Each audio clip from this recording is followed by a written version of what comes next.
የመከታው ጸብ ሳራ ዘልኡል የምትባል የሚዲያ ኃላፊያቸው እነ ምስጋናው አንዱዓለም የጎንደሬዎች ይቺ ሻዕቢያ ሌባ ነው፣ ሸርምጣ ነው። ይቺ ሌባ ዘሯ ሁሉ ሰላይ ነው። ሰለላ ዋና አማራዎች እና አኪላ ወርድ ባይወርድ ምነግራችሁ እኔና ብርጅስቶን ወጥተን አጋልጠናል። ጋሻ አሰግድ ድምፁን ሰምተናል። ገንዘብ ብለ ይሆናል ጥሩ ነው። እነዚህ ሰዎች ሌላ ስልክ እኮ ስታቸው ተባለ እምቢ አለ።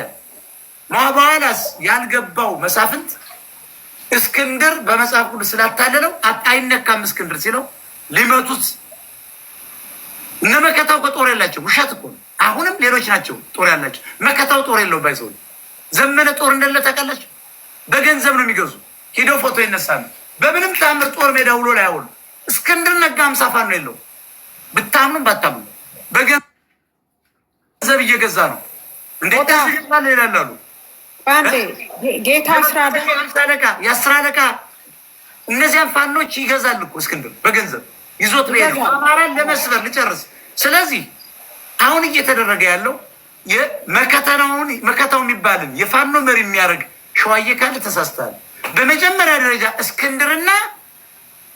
እስክንድርና መከታው ናቸው እኮ 25 ኪሎ ሜትር ላይ ያለው አባታችን ርስት ላይ የምኒልክ ቤተ መንግስት የሸዋ ፋኖ መግባት እየቻለ አሰግድ አደራጅቶት እያቻለ ፋኖን ለሁለት ከፍለው ኢንጂነሩን አስረው አስፈራርተው እነ እስክንድር የሚባል በጥፊ የምትገለው ሰው ትግሩን ይዘውት የሞቱ እነዚህ ሰዎች ናቸው። ዛሬ እንዴት የሸዋ መሪ ይሆናሉ? አሰግድን እኮ አስወግደው ነው። አሰግድ ነው ትክክለኛው መሪ። ወሎ ውስጥስ ኮሎኔል ፋንታውን ሟቤን፣ ጎንደር ውስጥ እንደ ደረጀ ናቸው። ደረጀ እኮ አሁን ህዋትን እየተዋጋ እነ እስክንድር ጋር ለምን ይሰራል? ገንዘብ ስለሰጠው ነው። አሁን ግን አውቆታል። እስክንድር በጣም ሌባ እንደሆነ ማንኛውም ፋኖ ይነግራል። ምንም ነገር እንደማይችል ዝም ብሎ እየዞረ የአማራን ትግል እንደሚጠልፍ ፋኖም አማራን አውቆታል። እስክንድር ገንዘቡን አልሰራበት። የአማራው ዲያስፖራ ገንዘብ ነው። የአማራው ዲያስፖራ የእኛ ገንዘብ ነው። ባይዘው የእኛ የአማራ ሰዎች ገንዘብ ነው። ልጁ ግን የሚኖርበት ተመረቀ እኮ የእሱ ልጅ ፏ ብሎ የትግሬ ልጅ ፏ ብሎ እንደውም ጥሪ ተደርጎ መኪና እየተገዛለት አየን። የአማራ ልጆችስ በድሮን አስጨፈጨፋቸው። ክርስቲያኖች ሳይቀሩ ሲሳይ አባተ፣ ለቀቁላቸው።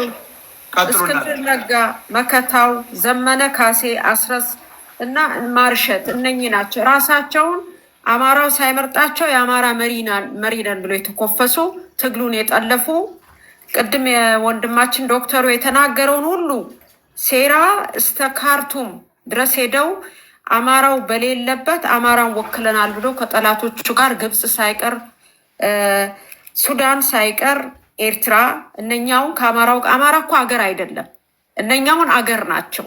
አማራ እንደ ህዝብ አገር አይደለም። አማራ እንደ ህዝብ ተመርጦ የሚገደልባት ኢትዮጵያ ሀገሪቷን የሚመራው ራሱ የብልጽግናው ማን ነው? የሻዕቢያ ስሪት ብልጽግና ነው።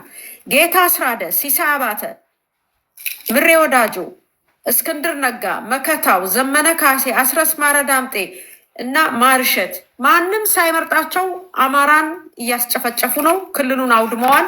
እነኚህ ሰዎች ካልተወገዱ አንድ እርምጃ አንሄድም።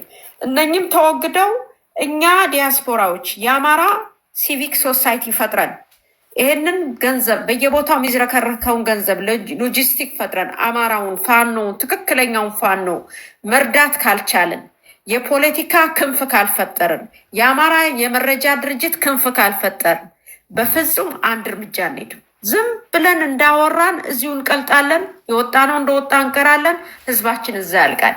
ስለዚህ ቶሎ ብለን አክሽን ወስደን መሽኮርመሙን ትተን አውሮፓ፣ አሜሪካ እስከ ካናዳ፣ አውስትራሊያ ያለው እንዳለ የቢያዴን ነው እንጂ የአማራ ማህበር አይደለም። ይሄንን ብዙ አማራዎች፣ የዋህ አማራዎች ቤተክርስቲያን ውስጥ ያላችሁ አንሰማም አለማም የምትሉ ግን ገንዘባችሁን እየሰጣችሁ በአንድም በሌላ መንገድ ጆኖሳይዱ መሪዎች እንደሱ አይደለም። አሁን ያለው ማህበር መፍረስ የለበትም። ለምን መሰለሽ? ለማደራጀት ከባድ ነው። ለምሳሌ እኔ ከተማ የአማራ ማህበር ካለ መሪውን ነው የምናባረረው። መሪው ሰላይ ነው። መሪው የተመለመለ ነው። ይኸውልሽ ህዋቶች እኮ ምን እንደሚያደርጉ ይሄ እኮ የዓለም አቀፍ የኢንቴሊጀንስ ሙያ ነው። አንድን የፖለቲካ ድርጅት 1 ሚሊዮን አባሉን ከመመልመል የህወሓትን 750 ሺህ አባሉን ከመመልመል ደብረጽዮንን ብቻ ነው ትመለምሉ። ስለዚህ ዳናስበው የትም ቦታ ያሉ መሪዎቹ በቤተ ክርስቲያን በምንም የመጡ ቄሶች ሁሉ የተመለመሉ ናቸው። ስለዚህ ማህበሩ እንዳለ ሆኖ አደረጃጀቱን ሰነዱን አይታችሁ በማን እንደወጣ ቀይራችሁ መሪ እውነተኛ እንደኛ ያለ ደረቅ አማራ ቀይራችሁ ሳይፈርስ ሌላ አዳዲስ ሰዎችን እያካተታችሁ ቀይሩ ነው የሚባል።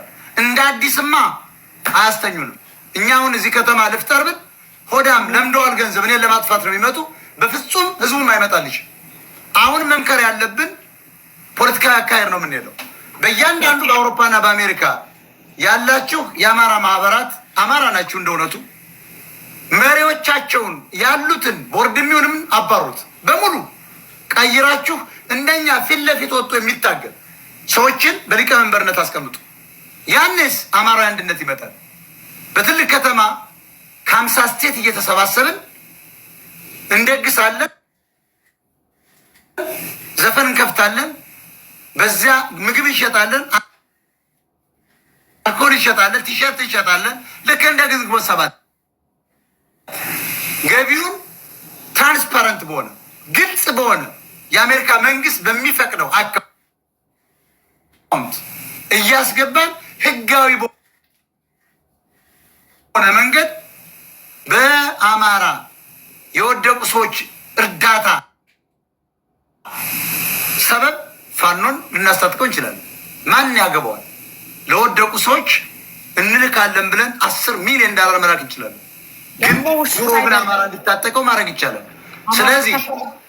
ስለዚህ የማሳስባችሁ እኔ ትቀጥያለሽ ብርጅስቶን ሀሳብ ልስጣችሁ ነው። እናቋቁም ያልሽው ትክክል አይደለም። ሲቪክ ሶሳይቲ ማቋቋም ሳይሆን እንደ ዮዲ ጌዲዮን ያለው እዚያ ሀገራውን አውሮፓ እንደነ ቅራሚ ያለ ገበያ ያለው ማባረር። ሁለት ማህበር ካለ ወደ አንድ መምጣት።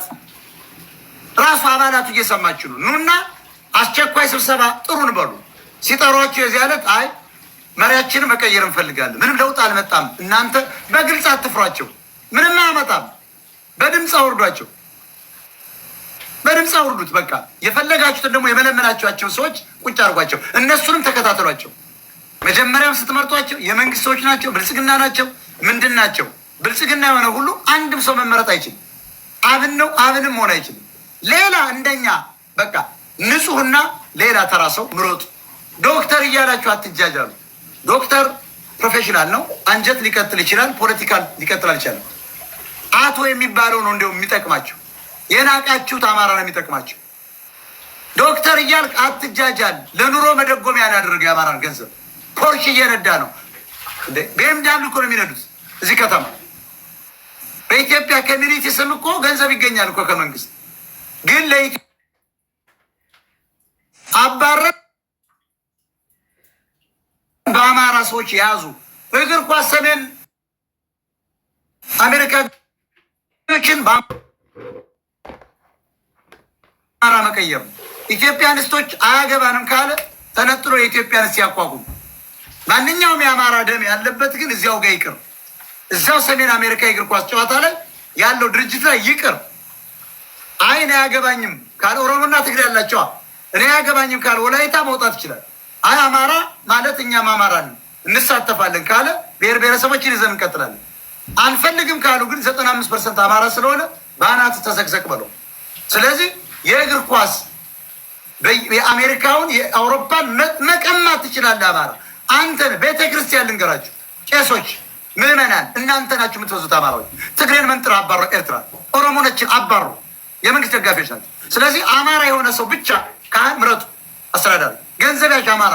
ጉራጌን አባሩ፣ ዘራፊ፣ ሌባ ነው። አማራዎች የእናንተ ኪስ ነው። ጉራጌ እኮ ጉዳይ ምጽዋት አይሰጥም። ቤተክርስቲያን ሲሄድ የሚሰጥ አማራው፣ ኦሮሞች አይሰጡም። የሚሰጥ አማራ ኦሮሞማ ጴንጤ ቤት ነው የምታገኘው፣ ጴንጤ ነው የምታገኘው ወይ እስላም ጋር ነው። የለም ኦርቶዶክስ ውስጥ ኦሮሞ ውሸት ነው። አማራው ነው ያለ። ግን ኢትዮጵያ ነኝ ይላል። ጅላቱን አማራ ሆነ ኢትዮጵያ መሆን ይቻላል። ቃጤ ብርጅስቶን 2 ደቂቃ ሰጣችኋለሁ። ፕሮግራሙን እንዘጋለን። ቻው። ሌሎቻችሁ እኔ በቂ ነው፣ ከዚህ በላይ አልናገርም። እሺ ሞጣችን። አይ እኔ ብዙም የለኝም። አሁን ያልከው ላይ የአማራ ህዝብ እኮ ከቤቱ ከንብረቱ ተፈናቅሎ መንገድ ላይ ነው ያለው። እንደውም እኛ እንደ አማራ ይህንን ህዝብ መልሰን ማቋቋም አለብን። መልሰን ወደ ቀዬው ከተመለሰ አሊያም ባለበት ቦታ የተመቸው ቦታ ኑሮውን እንዲመራ እንደ ሰው እንዲኖር ማድረግ አለብን። ይቻላል እኮ ይሄ ማንም ይበላ። አሁን እነ ዘመድኩን የበሉት እነ 360ዎች ራሳቸው ሻለቃ ዳዊት እኔ እሳቸውን ሰውዬ አንቱ ምለው ፈልጌው ነው። ለምን ብትለኝ አማራው እንዲህ አንተ ብለህ ስትነግረው ፎከስ የሚያደርገው አዋረደችው የሚለው ላይ ነው እንጂ በአናቱ ተዘግዘቅ እንዲዋረዳል የምንፈልገው እኛ እንዴ ምነው የምትይው? አማራን ለዚህ ደረጃ ያበቃ ሰው እርሶ የሚያስብ አማራ በአናቱ ተዘግዘቅ ነው ማለት ያለብሽ። ማቲያስ ሴት ያመላልሳል እያልኩሽ እኮ እኔ አይደለም ያልኩት፣ ፕሮፌሰር ሙሴ ነው የተናገረው። ማን ነው የምትፈሪው? ንጉስ እንኳን ቢሆን አንተ አይባልም። በአናት ተዘግዘቅ አንተ ከካም ገረድ ህዝብ በዩ ቀጥይ እና እነኚህ ሁሉ የወሰዱት ገንዘብ እስክንድር ነጋ የወሰደው ገንዘብ የአማራን ህዝብ ሳይወድ በግዱ ከቤቱ የተፈናቀለውን መልሰን ማቋቋም እንችል ነበር። ትራንስፓረንት ሆኖ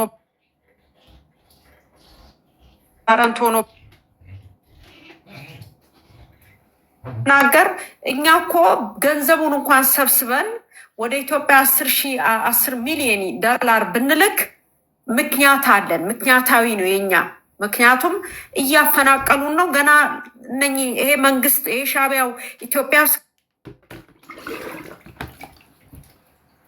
ተቀጠለ አሁንም የሚፈናቀል ህዝብ አለ ነው። ምክንያቱም አይተውንም። እኛ ተጠናክረን ተደራጅተን በኢኮኖሚም በፖለቲካውም በድርጅት ዳብረን ካልመጣን የወደቀ እንጨት መጥረቢያ ይበዛበታል እንደሚለው ያለፈው ያገደመው ሁሉ ሲሸናብን ነው የምንገኘው።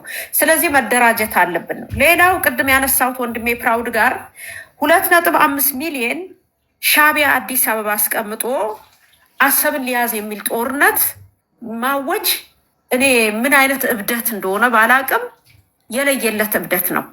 አማራውን እንደለመዱት የገና ዳቦ ሊያረጉት ነው። ከላይም ከታችም እሳት ሊያነዱበት ነው።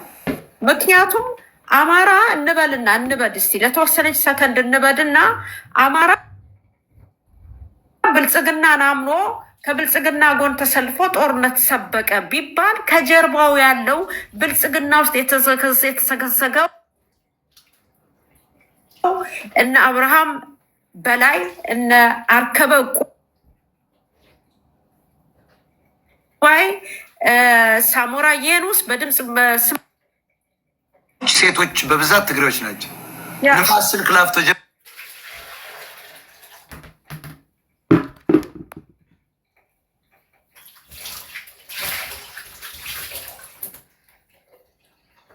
ያሉ እነሱ ናቸው፣ ትግሬዎች ናቸው። ቀጥይ እንግዲህ አስበው እነኚህ ኦሮሞዎቹን ቱልስ ናቸው። ኦሮሞ እንደ ህዝብ መጠቀሚያ ሆኗል። ጥቅሙ አልደረሰው ደርሶታል። አዎ ደርሶታል። ተጠቃሚ ነው። አዎ ተጠቃሚ ነው። አንደኛ አይሞትም፣ ጦርነት አይሄድም። ከሄደም ያውቀዋል፣ እጅ ወደ ላይ ነው። መሞት አይፈልግም። ምክንያቱም የሀገር እንትን የለውም። ምንድነው ሀገሬ ናት የሚል ኢንቴንሽን የለውም። እሱ ታላቂቷን ኦሮሚያ ለመመስረት የተዘጋጀ ወጣት ቡድን ያለው ስለ ኢትዮጵያ ምን ስለሆነ ነው ሄዶ የሚሞተው። ስለዚህ አሁን አሰብን ራሱ ጀዋር መሐመድ ወደ ኢትዮጵያ ተመልሶ ሲገባ እንዴት አስታውሱ እንደሆነ ባዶ እግሩን አምቦ የሄደ ጊዜ ባዶ እግሩን ሄዶ ሐውልት አቁሟል። ሐውልቱ የኦሮሚያ ካርታ ነው። እዛ ካርታ ላይ ሰሜን ኦሮሚያ ወሎ አሰብ ነው። ልብ በሉ እንግዲህ አሁን ንገሩ ለዚህ መላጣ አማራ የዋርን ተሸክሞ ይዞራል።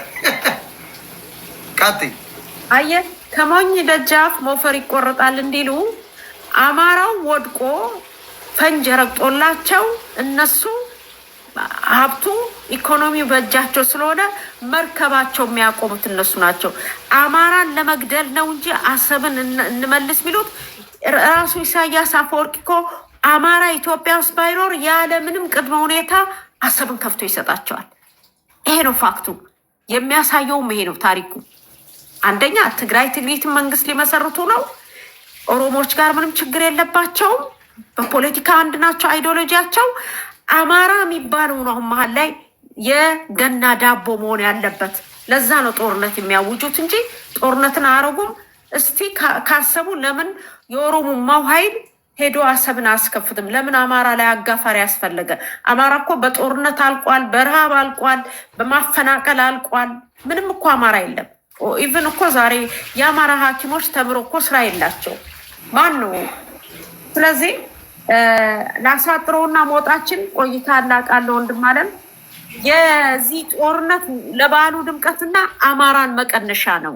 ሶማሊያም ጦርነትን ያስነሳው እራሱ ሻዕቢያና ቲፒኤልኤፍ የኦነጉ ዋቆ ጉቱ ነው ተሰልፎ ኢትዮጵያ ማን ነው የሶማሊያ ድንበር እስታዋሽ ድረስ ነው ብሎ ተዴንቨር ኮሎራዶ ነው በሶማሊያ ፓስፖርት እየኖረ መቋደሾ ቢሮ ያለው መለስ ዜናዊ ነው መግለጫ ያወጣው በቲፒኤልኤፍ በድርጅቱ ስም። ምን አረገ? ከዛ አማራን ቀነሱ፣ አማራን ገደሉ። ዛሬ ደግሞ ልጆቻቸውን ከጅጅጋ ቀብሪ ዳሃር፣ ድሬዳዋ እንኳን አማራውን ስራ መያዝ አይችልም፣ ነቅለዋቸዋል። ሀረር አማራ መኖር አይችልም። አየ ይሄን ያደረገው ሻዕቢያ ነው። አይ ሀረር ይኸውልሽ በሙሉ አሁን የምታየው ሶሻል ሚዲያ ላይ ሻዕቢያ ወያኔ ነው፣ ኤርትራዊ ነው። ወደቡን ዘግተው ያችን ደግሞ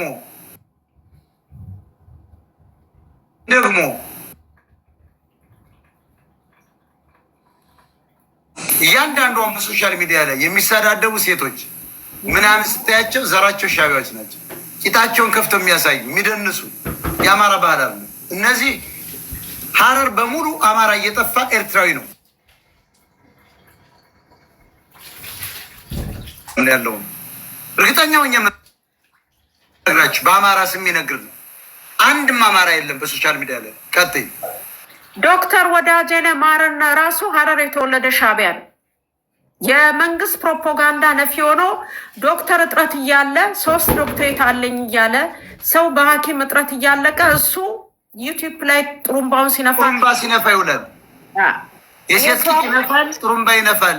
ወዳጄነ እኮ 1 ሚሊዮን ሰው ደግሞ ሐኪም ሕክምና አጥቶ ፓናዶል የሚያዝለት አጥቶ እያለቀ ነው። እሱ ግን 3 ዶክትሬት ዲግሪ ይዞ አላማው ጥሩምባ ነፊ ነው። ቀጥይ ሜዲካል ዶክተር፣ ትሮፒካል ሜዲሲን ዶክተር እና ቴዎሎጂ ዶክትሬት አለኝ ብሎ ራሱ ተናግሯል። አንዱ ሙያ ላይ አይሰራም። ቲክቶክ ላይ፣ ፌስቡክ ላይ፣ ዩቲዩብ ላይ ቡና እያንቃረረ 3ኛ ሲያወራ ይውላል። አይሰራም ስራ። የመንግስት በየአዳራሹ እየሄደ የመንግስትን ፕሮፓጋንዳ የሚነፋ አማራ ነው። ቡና 3ኛ እያስፈላ የሂጃብ አንጠልጣዮች የሴኔት አባላት ቡና ፊ ነው እሱ ድን ነው የሚያቀብል። ወዳጄነ ሄዶ ያክማል ብለሽ እንዳትጠራጠር። ወይ አያረጉ ካከመም ትንሽ የቆንጆ ሴቶችን ከታች ሊያክም ይችላል እንጂ በምንም ታምር ወዳጄነ ያክማል ብለሽ እንዳትጠራጠር። እሱን እኮ ነው ለራሱ እኮ ተናግሯል። ራሷ አይችን ፈረሷን ሲያያት የመጀመሪያ ጊዜ ከላይ ከፀጉሬ እስከ እግሬ ወረረኝ እኮ ነው ያለው። ራሱ የተናገረው ነው። አዎ ትልቅ ቂጥ ይወዳል ስለማውቀው፣ በጣም ትልቅ ቂጥ ይወዳል። አቅም ግን የለው። ልክ እንደ ሶፊያ ወደኋላ ሲገጩት ይወድቃል። ለዚያ ነው አሁን ተበሳጭቷል። ለምን አቅም የለው። ስብርብር ያለ እኮ ነው፣ ግን ወሬኛ ነው። የ86 ዓመት አሮጊት የዋጠ ነው ይመስልሽ? አሮጊት ሴት ነች። እሱ ውስጥ የሚያላዝን ባትሪ ያለው እያለ ይሄ ሰውዬ ቆንጆ ካየ ጠቅላላ ተዝረክርቆ ቀበቶውን ፈቶ ቁጭ ነው። እኔ እንዲሁም ፒያሳ ላይ ወክ እንዳያደረገ ይሄ ሰውዬ ቦሌ አካባቢ ወክ አረገ። ወዳጄነ በእግሩ የሚሄድ በመኪና ይሄዳል ዶክተር ነው ብዬ አስባለሁ እንጂ ወዳጄነ በእግሩ ከሄደ ሱሪውን እንደሚፈታ አልጠራጠርም። ወክ ብሎ ነው የሚሆነ። በቃ ሊገጨው ይችላል መኪና። በጣም ይወዳል ቺቆችን። ራሱን ልክ ነች ተናግሯል። ከራስ ፀጉሬ እስከ እግሬ ጥፍሬ ነው አለ ነዘረኝ አለ። በዛችን እናቷን ታሳክም ይዛ መጣች አለ። ታሪኩ ይሄን ይመስላል። በኋላ ሳያት አለ ታምሶ ከዛ በኋላ ሚስቱ አረጋት፣ 2 ወለደችለት፣ ሸኛት እና ምን ልልህ ነው የሶማሊያውን ጦርነት ቲፒኤልኤፍ አለበት። በሱዳን በኩል እነሱ ናቸው። የሶማሊያን ጦርነት ካደረገ በኋላ በስደተኛ ስም ኢትዮጵያ አስገብቶ ኮንዶሚኒየም ሰጥቷቸው እንደገና የኋላ የሚባል የሞኒ ትራንስፈር ከፍተው በቢሊየን መለስ ዜናዊ ዘርፏል። ዛሬ የምትነዳው ልጁ ፖርሼ ሮይስ የምትነዳው በዚህ ገንዘብ አንዱ ይሆን። ሶማሌን አምጥቶ ኢትዮጵያ ውስጥ አስፍሮ ኮንዶሚኒየም ሰጥቶ ኢትዮጵያንን እያዋረዱ ታክሲ ውስጥ እንዲተፉብን ያስደረገው መመሪያ እየሰጠ ሲከሳ ኢትዮጵያዊ ፖሊስ እየመጣ ኢትዮጵያዊን እያጋጨ ያንን ስደተኛ እያከበረው የቀጠለው ያንኑ አሁን ደግሞ ምን አረገ?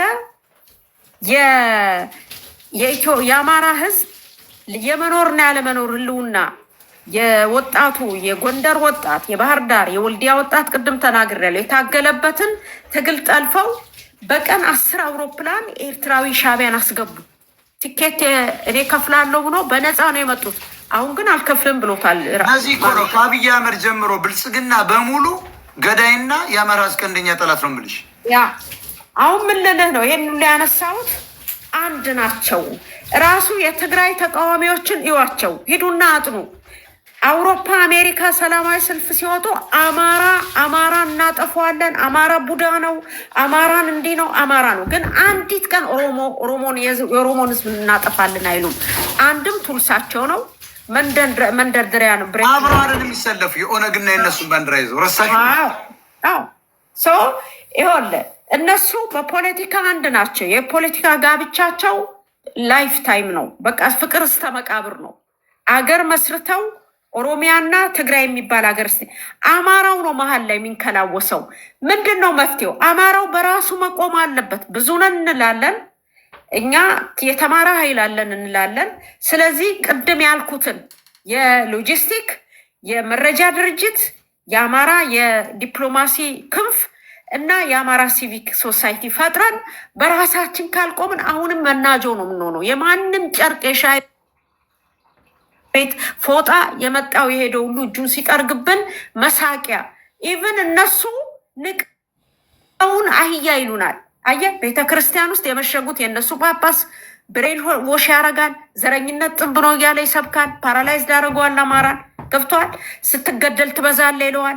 ቀኝን ስሰጥ ግራን ስጡ ይላል። እሱ እኮ ተደራጅቶ አማራን ሌሊት የሚያርድ ነው እኮ ራሱ ቀሚስ ጎታችሁ። አየህ ይሄ ስላለ ከዚህ ውስጥ ካልወጣንና ይሉንታን ሃይማኖት ድሪቶን ይሄ ባህል የምትለውን ድሪቶ ትተን እንደ ሰው ቁመን ጥቅማችንን ካላስከበርን አሁንም እንደነ ዘመነ ካሴ አይነቱ እንደ ሻይ ቤት ፎጣ እጁን እየጠረገብን ችግሩን እከኩን ድህነቱን አራግፎብን እሱ ሚኒስቴር ሆኖ እኛ መንገድ ላይ ተበትነን ዘራችን እስከ ወዲያኛው ይጠፋል ባይነኝ። ይህን ነው ለማለት የፈለግኩት። አመሰግናለሁ። መውጣቸው አመሰግናለሁ። ዶክተር ብሪጅ አም ፕራውድ ሲቀጥል። እሺ በሶስት ነጥቦች ላይ አጠር አድርጌ ሀሳብ ለመስጠት እሞክራለሁ። አንደኛው አሁን በተነሳው ቀይ ባህር፣ ሁለተኛው በነገዱ እንድትወጡ በሚለው እንደው አጭር በአንድ ተረፍተ ነገር፣ ሶስተኛው በአውሮፓ አሜሪካ እና በሌሎች ሀገሮች ያሉት የአማራ ሲቪክ ሶሳይቲ ምን መደረግ አለበት በሚለው። የቀይ ባህር ጉዳይ ሺህ ጊዜ ተነጋግረንበታን የተዘጋ ጉዳይ ነው። አሁንም ዶክተር ብሪጅ ያስቀምጠዋለች። አመሰግናለሁ። ማለት እኛ የቀይ ባህርን ጉዳይ ሻቢያም ወያኔም ብልጽግናም አይዲዮሎጂያቸው ተመሳሳይ ነው። አማራን በማጥፋት ረገድ የጋራ ዓላማ አላቸው። ይገናኛሉ። ምክንያቱም አዲስ አበባ ላይ ጫት ቤቱንም ጭፈራ ቤቱንም ብላክ ማርኬቱንም ለሻቢያ አስረክበህ በሻቢያ እያሰራህ ኢቨን ተቃዋሚ ፓርቲ የታሰሩት ቅድም መስከረም ስትል ሰምቻለሁኝ። የአንዳርጋቸው ጽጌ ምልምልናት። አንዳርጋቸው ጽጌ የሻቢያ ዋነኛ ቀንደኛ ሰላይ ነው። ሚኒስተሩ ውስጥ እነ ብርሃኑ ነጋ የሻቢያ ቀንደኛ ሰላይ እና አገልጋይ ሎሌ ባሪያ ናቸው። አበባው ታደሰ የሻቢያ አገልጋይ ዋነኛ ሎሌ ባሪያ ነው። እነዚህ ባሉበት ከሻቢያ ጋር ጦርነት ይካሄዳል ብሎ የሚያስብ ካለ ሞኝ ነው። ከሆነም አማራ ከደብረ ብርሃንም ከደብረ ጉራቻም ከደጀንም ወደ አዲስ አበባ እንዳይገባ ተከልክሎ በመኖርና ባለመኖር የህልውና ጦርነት ተጋርጦበት እንዳይኖር የተፈረደበት ህዝብ መጀመሪያ ራሱ የመኖር ህልውናውን ማረጋገጥ እንጂ ቀይ ባህር ቀይ ሽንኩርት እያለ በዚህ ድራማ ውስጥ ተሰላቢ ሆኖ የጠላቶቹን ሴራ በዘረጉለት ወጥመድ ውስጥ ገብቶ በዛ ዙሪት ውስጥ እየዋኘ የሚኖርበት አንዳችን ምክንያት የለም፣ ሊኖርም አይገባም። አይ ከተባለ ቅድም 1 ሚሊዮን ብልሃን ኦህዴድ ሰራዊት 1 ሚሊዮን አይደለም፣ በነገራችን ላይ 2 ሚሊዮን ነው። 2 ሚሊዮን ልዩ ኃይል አለ፣ ፖሊስ ልዩ ኃይል አለ። ስለዚህ አስፈላጊ ሆኖ ከተገኘና ያዋጣኛን ካለ 2 ሚሊዮን የእሱን ሰራዊት ይዞ መዋጋትና መሞከር ይችላል። ግን እሱ ወደዛ ሲሄድ እነሱ መፈንቅለ መንግስት ብለው እዛ አዲስ አበባ ላይ የሚሰሩትን ይሰራሉ።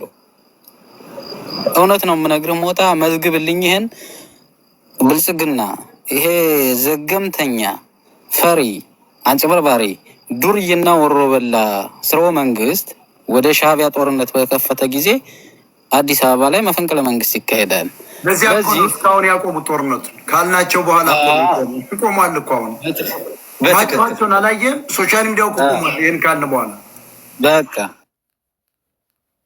አዎ። ስለዚህ እኛ ስለነቃን ኮንሻይስ ሆነን በንቃተ ህሊና ደረጃ ፖለቲካውን ቀድመን ፕሪዲክት አድርገን የተረዳንና የነቃን ሰዎች ይሄን በየጊዜው ሰውን እናነቃለን። ያልነቃው ሰው ደግሞ እኛን ይሳደባል። ሞጣ እንዲህ ነው፣ እንደዚህ ነው፣ እንደዛ ነው እያለ ይለፋደዳል። እሱ አይደለም የኛ ታርጌት። ንጹሃኑ ገበሬ ያ እዛው ላይ ያለው አንዴ ፕሪሚቲቭ ይሉታን፣ አንዴ ምን ይሉታን፣ እሱ ገበሬ ጤፍና ስንዴ በቆሎና ባቄላ እያመረተ የሚቀልበው የአማራ ገበሬ ነፃ እንዲኖርና እንዲተርፍ እንሰራለን ነው። ለዚህ ደግሞ የአማራ ህዝብ ስለ ቀይ ባህር አሁን የእሱ አጀንዳ አይደለም ነው። ያ ማለት ግን ቀይ ባህር ለኢትዮጵያ አያስፈልግም አይደለም። አጀንዳችን ግልጽ ነው። ፖለቲካን የሚረዳ ስለ ፖለቲካ የሚያውቅ ስለ ጂኦፖለቲክሱ በደንብ ጠንቅቆ የሚያውቅ ሰው ይሄን አንደርስታንድ ያደርጋል። ሶ በአንድም ይሁን በሌላ መንገድ ሰማይና መሬት ዝቅ ድብልቅልቅ ቢል አማራ ወደ ቀይ ባህር የሚዘምትበትና የራሱን ህዝብ እስከ መጨረሻው የሚያጠፋበት ምንም አይነት ግራውንድ ሊፈጠር አይችልም ነው። አንዱ እሱ ነው። ስለዚህ አይሞክሩትም፣ ከሞከሩትም ይግቡና ይቅመሱት። መፈንቅለ መንግስት ይካሄዳል። እንደለመደው ኦህዴድ ይፈረጥጥና ኬንያና አቡዳቢ ይገባል ነው። ይህን ደግሞ ንብረቱን እዛ ላይ ራን የሚያደርጉት ሙሉ ሻዕቢያና ወያኔ ናቸው። አዲስ አበባ ላይ በብዛት ኦፍኮርስ የኦነግ ሰዎች ተሳታፊ ናቸው፣ ተጠቃሚ ናቸው። በሪል ስቴቱ በተለያየ መንገድ ህዝብን እያጭበረበሩ ያሉት እነሱ ናቸው። እናውቃለን፣ እንረዳለን ነው። ነገር ግን አማራን በዚህ ጉዳይ ላይ የሚያገባው 0.0000 ምክንያት የለም ነው። ይሄን በዚህ ልዝጋ። ሁለተኛው ወደ ውጭ ሄዱ በተባሉት በእናትህ ገዱ እኔ በራሴ ሾርት ሜሞሪ የለኝም። የመጀመሪያው በሲአይኤ ቀጭን ትዕዛዝና በወያኔ ደብዳቤ ተፈቅዶ ነው እነ ልደቱም እነ ይልቃንም እነ ገዱም የወጡት። ይመስልሃል ገዱ የደህንነት አማካሪ ሆኖ ሲወጣ ከሀገር ሲወጣ ምን ሊሰራ እንደሚያስብ እየታወቀ በይሁንታ በነጻ ፈቃድ በኢትዮጵያ አየር መንገድ በቦይንግ ተሳፍሮ ከቦሌ ስዊድን ወይ አሜሪካ ይገባን። ይሄ ትልቅ ድንቁርና ነው። ትልቅ ድንቁርና እኔ ትልቅ ድንቁርና ነው የምለው። ትግሉን እንዲጠልፍ መሰናክል እንዲሆን አጭበርብሮ ነገሮችን ከዛም ብሎ ሳሊሳ ትልቅ ድንቁርና እኔ ትልቅ ድንቁርና ነው የምለው። ትግሉን እንዲጠልፍ መሰናክል እንዲሆን አጭበርብሮ ነገሮችን ከዛም ብሎ ሳሊሳዊ ብአዴንን እንዲያዋልድ